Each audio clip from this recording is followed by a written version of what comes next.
那我自己的看法是这样，就是说他应该要拨一笔预算，直接跟民间的房东租断你就租给我我这政府的身份，你就是租给我你就不要管了。那个租约一打几年，租约一打6年都可以随便你要跟我政府做生意，就是租约要3年为单位那我就跟他签啊，我就跟他签2个单位啊你把我房子拿去租6年，然后你保证我每个月收得到钱收得到行情的8成就好了，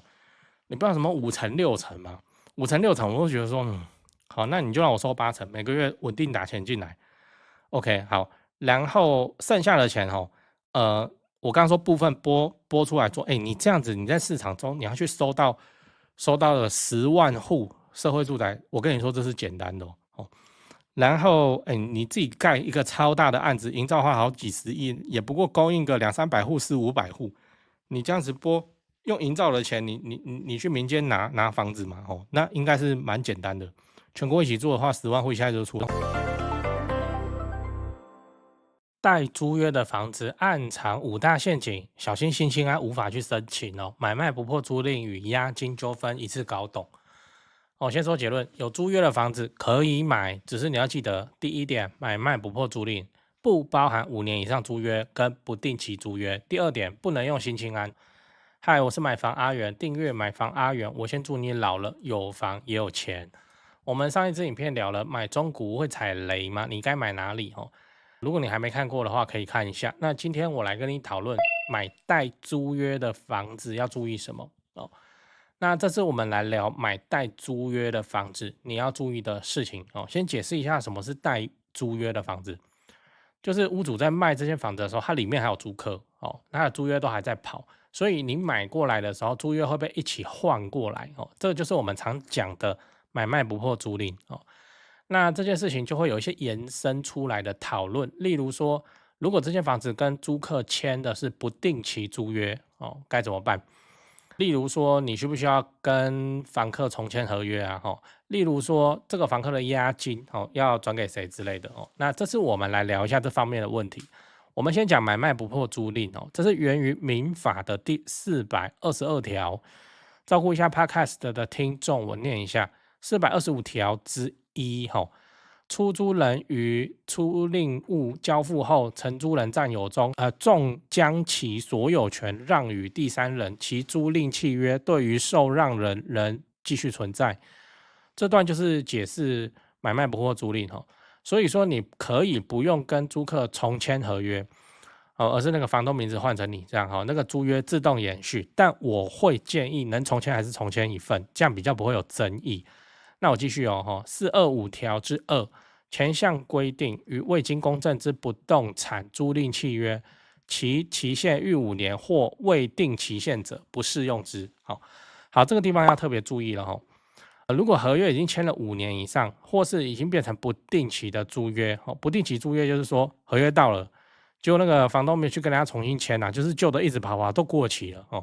很多老房东都这样原本租约打1年，然后已经6-7年了，那个租约没去换过老房东就是这样嘛，他就是觉得说我有收到钱就好了那这样就可以不受买卖不破租赁的限制，你可以直接要求对方搬走这样那再来你要知道，有带租约的房子还要那我刚刚说的是你可以要求那至于对方要不要搬走那会不会对方跟你来硬的或者是怎么样，那就是另一件事情好，再来你要知道有带租约的房子还要注意什么那接着我们讲押金押金是这样，当这间房屋的所有权转移的时候，卖方就应该要同时将押金转移到买方所以你是买方的话，你应该要同时拿到押金才对。假设屋主啦忘记给你押金的话，则这个房客就要跟这个屋主要押金这样才对因为买卖不破租赁它并没有囊括押金的部分，所以这边是不关你的事这边的纠纷我也听过，反正就是带租约的房，就那个屋主还连那个押金2个月押金也要干然后就变成之后租客退出是跟那个新的房东要，然后新的房东怎么讲，然后想说算了花钱消灾OK 好，那我还是建议你直接在契约上就要直接注明押金要跟谁拿不然到时候搞得乌烟瘴气，你去找前屋主，那都过多久的事情，他一定不会理你的你只会更烦而已。然后现在有一个变化球就是说，如果你是要用新青安买房子的话，那这个自带租约的房子你不能买哦，你买了不能申请哦。我之前讲的售后回租也不行哦，因为它就是有摸到出租嘛哦，所以你申请会不过啊，申请过了以后，你后面也有很高的几率会被银行驳回哦。那现在银行抓得很紧啊，你就不要想说什么啊，你是天选之人不会被抓到，怎样怎样的哦，旧青安的人哦都被抓了。那最后你要知道，带租约的房子可以买吗？哦，那最后我们就来讲带租约的房子能不能买。先说结论，可以啊，哦，可以啊，因为这样还省去了找房客的时间嘛，就直接无脑收租当房东嘛。啊，只是你有可能会发生一个状况，就是说前一个房东房租太便宜，哦，因为他可能很早期买的啊，然后就是佛心在出租，很多老房东老人都这样哦，所以他的租金已经10几年都没有涨过，超多的。啊，你接手以后，因为买卖不破租赁嘛，那你就会发现，哎，怎么租金怎么还这样？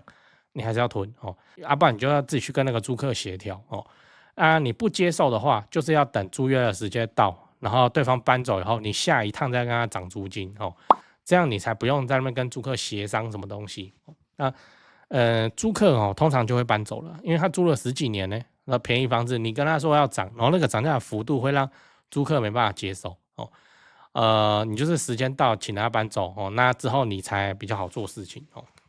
哦，对哦，这几件事情先讲，不然怕忘记。就现在不是房地产吹冷风嘛，哦，这已经是事实了。那我自己的观察是这样哦，跟你分享一下。先说台北哦，台北市、新北市。那台北目前依然持续在成交哦，那成交的行情没有特别的高，也没有特别的低，就行情这样。只是说现在的买方分布已经变成说50%是自住换屋哦，那50%是财富传承，投资客几乎都离开台北了。那我想这个也不赖嘛，就没有投资客在那边恶性炒作哦。那前面讲到那个50%自住换屋，自住换屋很重要的考量就是小朋友的学区哦，所以蛋黄依然非常坚挺哦。那50%的财富传承哦，那财富传承讲的就是就天龙人嘛哦，有钱的天龙人，那通常都是怎样？长辈就是看生几个小孩，然后每个小孩一人帮他们买一间这样哦，要给小孩的这种属性，所以他那个也没有要投资，也没有要炒作啦，就是保值就好哦，财富传承哦。那你有钱，你要放在全台湾最顶尖的房地产市场哦，来自住换屋或是财富传承都可以哦啊。只是说现在成交在4500万以上，已经是目前的常态哦。我居然还有观众哦，去买超过1亿的大安区房子，然后他们说我台北前辈的团队服务是非常的顶级啊，他们的家族很满意这样。对，所以你要看那些财富传承用的房子或者好学区的房子哦，你就加我前辈的 LINE 小老鼠拜台北，小老鼠买台北这样。加了你就看到他的大头贴，那个是助理在顾的，那他们会不定期的 po 这些房子给你参考。OK 啊，那讲完台北讲高雄，高雄的情况是也一样市场降温那之前的乱买乱出价族群就不见了，我认为这样很好，因为这样子我们就可以专心瞄准重大建设，就比较不会有那外行乱出高价的乱，你知道。那自从我拍了会员影片我会员影片不是说都会拍重大建设嘛？那陆陆续续我拍了高雄的重大建设有，楠梓台积电到凹子底3大开发案，富邦凹子底 BOT 案，到71期4地重划，新高雄火车站，到亚洲新湾区你们观众很奇怪我拍一个重大建设，你们就跟着买一个重大建设附近。高雄我是很有信心啊，没想到说这个观众好像比我还有信心买的比我还贵，买的比我还多真是蛮夸张那看好高雄，你瞄准重大建设，就找我推荐的台湾房屋美术之星店那在高雄你要卖还是要买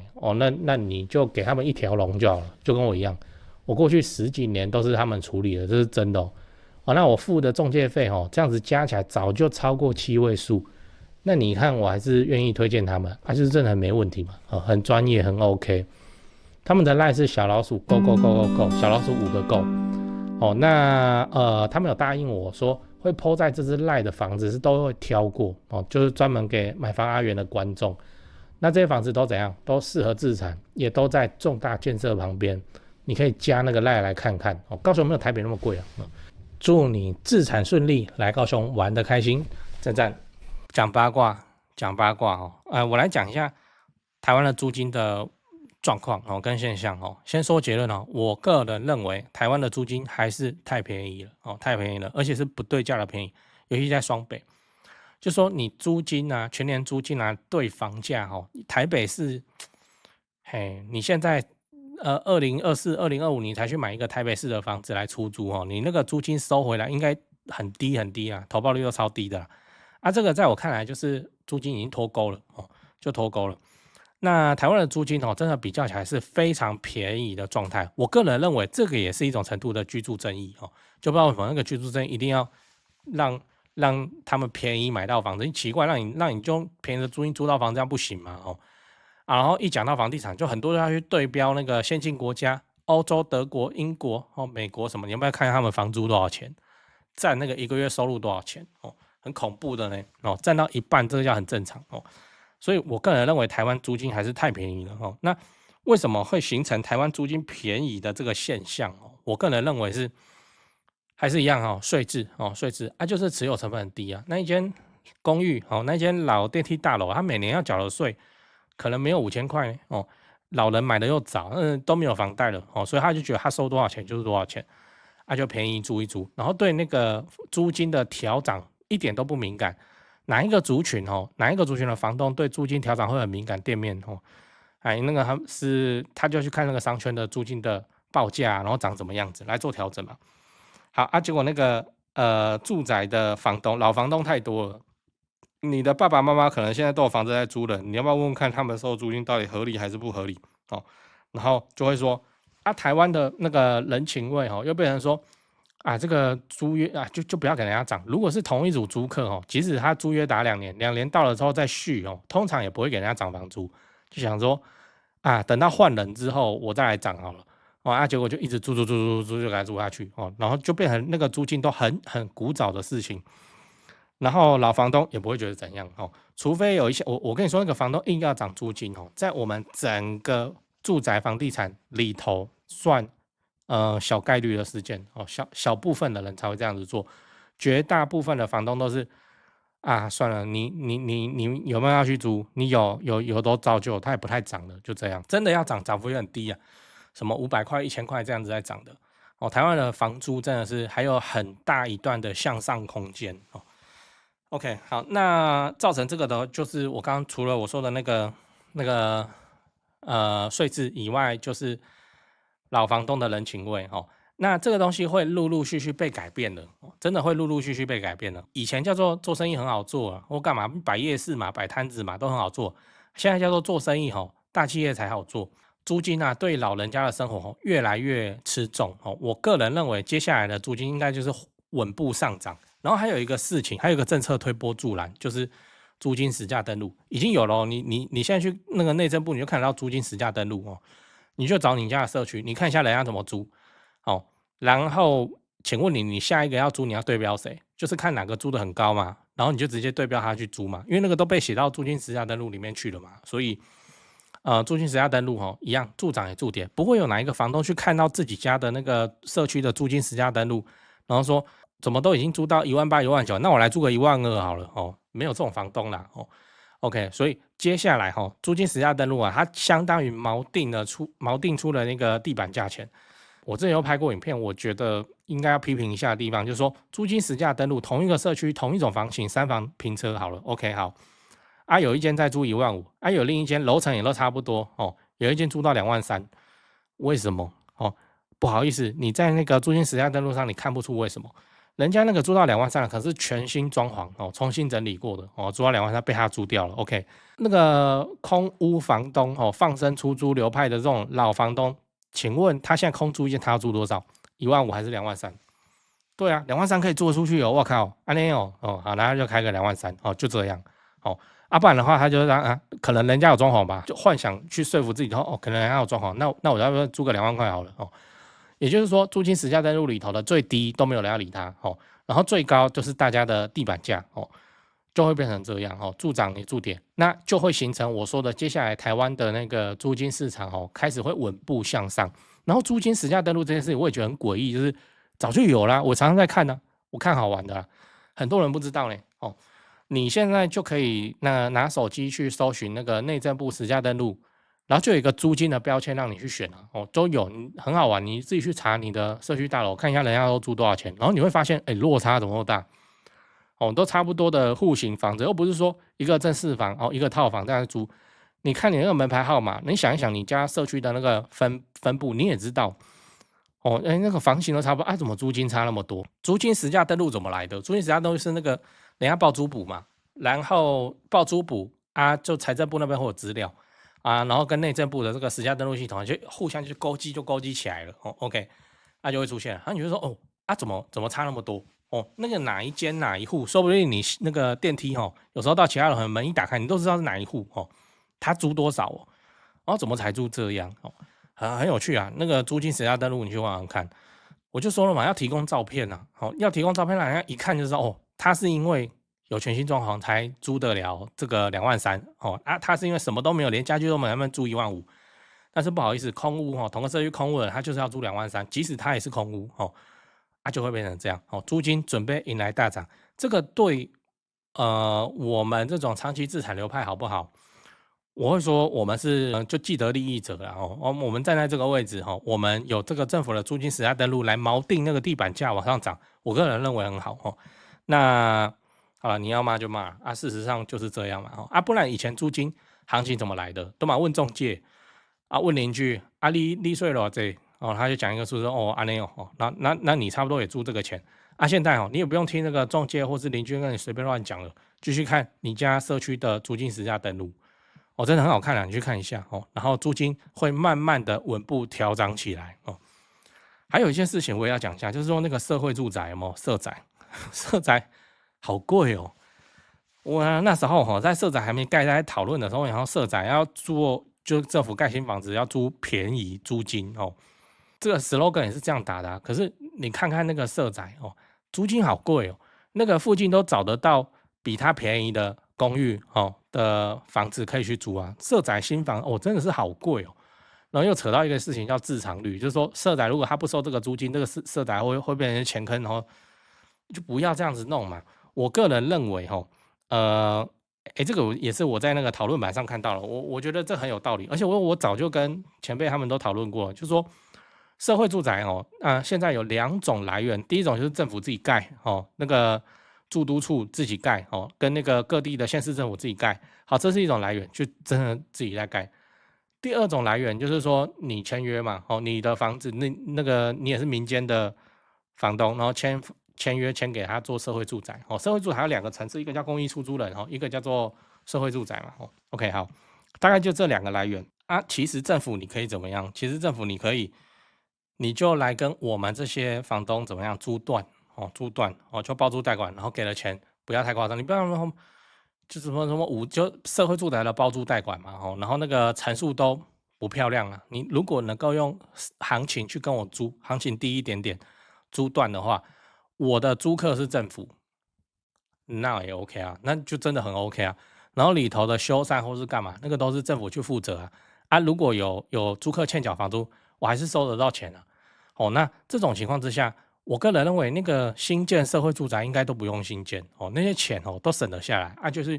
回过头来让我们民间的房东直接把房子提供给你就好，我还不用去烦租客的事情呢。你要去租8+9，你去啊，反正我就是稳稳的收到租金啊。哦啊，他惹什么事情是你政府的这个2房东身份你要去处理啊。哦，那现在也不是这个样子，现在就是2房东就叫那个代租代管业者，然后代租代管业者也。就是品质很参差啊，哦，那个不好的事情我们都听了很多，好好的一个美意又搞成这样，又搞得我们不太想要把那个房子让给政府去租。我个人认为说盖社会住宅这件事情，我说自己新建哦，实在是怪怪的，花太多钱了。它应该是怎么样？就是好像这我乱讲了哈，那个你有意见就有意见哈。那我自己的看法是这样，就是说他应该要拨一笔预算，直接跟民间的房东租断哦，你就租给我哦，我这政府的身份，你就是租给我，你就不要管了。那个租约一打几年，租约一打6年哦，都可以哦，随便哦。你要跟我政府做生意就是租约要3年为单位哦，那我就跟他签啊，我就跟他签2个单位啊，哦，你把我房子拿去租6年，然后你保证我每个月收得到钱，哦，收得到行情的80%就好了，你不要什么5成6成嘛，5成6成我会觉得说，好，那你就让我收80%，每个月稳定打钱进来 ，OK， 好，然后剩下的钱我刚刚说部分拨出来做，你这样子你在市场中你要去收到了10万户社会住宅，我跟你说这是简单的哦。然后你自己盖一个超大的案子，营造花好几十亿，也不过供应个200-300户、400-500户，你这样子用营造的钱，你去民间拿房子嘛，那应该是蛮简单的。全国一起做的话，10万户一下就出来了哦。然后再来就是说自己去盖的那个社会住宅你真的可以盖没有不行。我也支持政府这样盖，然后他盖来要做什么？他就是要直接去盖来收那种社会上比较有状况的人群，可能是伤残残疾人士或是失智的老人，或是什么流浪汉，或是什么，就那个社会住宅就真的来做社会住宅的用途啊，它就会变成一个标标准准的，可能是人家讲的闲物设施，然后盖远一点就 OK 啊。这种情况之下，我就会很赞成因为它不会影响到我们这种蛋黄的房地产的价值，然后它又让那个就真正需要的弱势族群都有房子可以住，他们就去用政府盖给他住的那个社会住宅去住接受照料接受管理。管理的意思是说，那个老人很老没人管他那可能在房间里面怎么走了也没人知道的这种那他就是住在政府的社会住宅，还有人管理这样。OK， 政府就拨钱去做这件事情，那就 OK 嘛，那就很 OK 嘛，而不是说现在社会住宅的住户好像也是头好壮壮活跳跳工作能力也强，手脚也健全然后这边嫌，他们也在嫌啊，为什么要祭点？就是我不想过被监视的生活。监视是说他那个走道什么全部都装监视器，然后查你有没有违规，然后阳台抽烟记1点，记满几点之后你就要离开然后反正我觉得很诡异啦，这个一般正常的人就去民间去租房子就对了。那你真的说需要关怀需要政府福利协助的，那就是全部集中到一个地方统一去管理，也不是比较理想嘛？怎么现在搞了一个年轻人好像也在那边骂的政策然后住在里面的人也住得不开心那也嫌说社会住宅怎么还是蛮贵的这个租金也是蛮贵的我个人的判断是这样，直接跟民间的房东租断，然后真的去新建那种里头可能直接带诊所、带医院、公立医院的小的部门的就把它盖在稍微偏远的地方，土地大一点。偏远除了不影响房价以外，是它可以容纳很多设施，比方说就整栋都是无障碍就给老人住的，然后还有那个医师会来这边巡诊